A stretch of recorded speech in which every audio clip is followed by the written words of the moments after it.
Russia suffering heavy losses in Bakhmut, Zelensky says.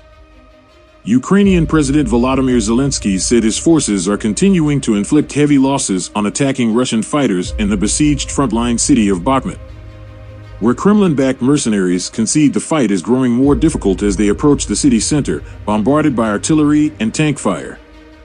Ukraine killed more than 1,100 Russian fighters in Bakhmut in the past week, Zelensky said in his nightly address, while 1,500 others were out of action because of the severity of their injuries. Russian equipment and ammunition depots were also destroyed, he said. The Washington Post could not independently verify his claims. Analysts have said the months of bloody fighting in Bakhmut have been costly for both sides. Here's the latest on the war and its ripple effects across the globe. Key developments. The head of the Russian mercenary Wagner Group described the situation in Bakhmut as very difficult. In a video message posted Sunday on Telegram, Yevgeny Prigozhin said, "The closer we are to the city center, the harder the battles, the more artillery works against us, and the more tanks. Almost all roads out of Bakhmut have been cut off by Russian troops and fierce fighting. Just one viable road out of the city remains, Highway T0504, also known as the Highway of Life. The crucial route is used by Ukrainian soldiers to move in fresh troops, ammunition and water, and to evacuate the wounded and the dead." Ukrainian soldiers say Russia's forces are also aware of the road's importance and have tried to shred it with artillery. Russia's military leadership could be letting the Wagner Group bear the brunt of casualties in the battle for the eastern Ukrainian city to weaken Prigozhin's political influence within Russia. According to analysts at the Institute for the Study of War, the U.S. think tank, Prigozhin and Russia's military chiefs have had a number of public squabbles recent months. A captured Ukrainian soldier summarily executed on video by Russian forces was awarded the title of Hero of Ukraine by Zelensky. In his nightly address, Zelensky described the late soldier as a man whom all Ukrainians will know. A man who will be remembered forever.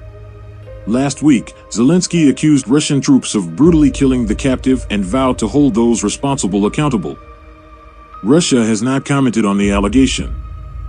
Battleground updates.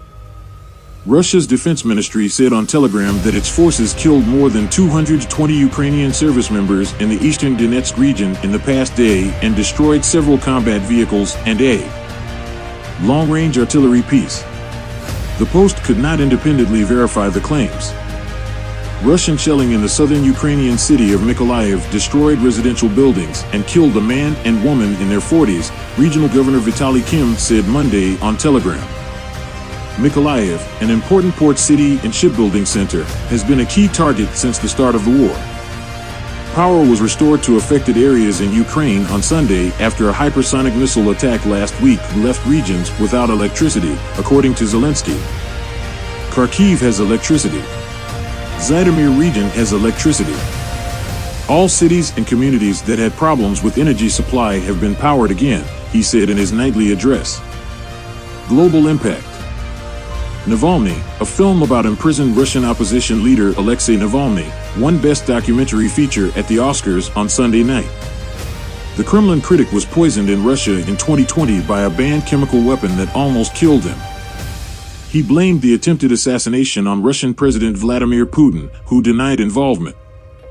Navalny made a recovery in Germany and returned in early 2021 to Russia, where he was imprisoned. Belgium and Luxembourg are sending 14 armored ambulances to the front line in Ukraine, a statement from Belgium's Ukrainian embassy said. The move comes 1 month after Zelensky addressed the European Parliament and appealed for further support and military equipment.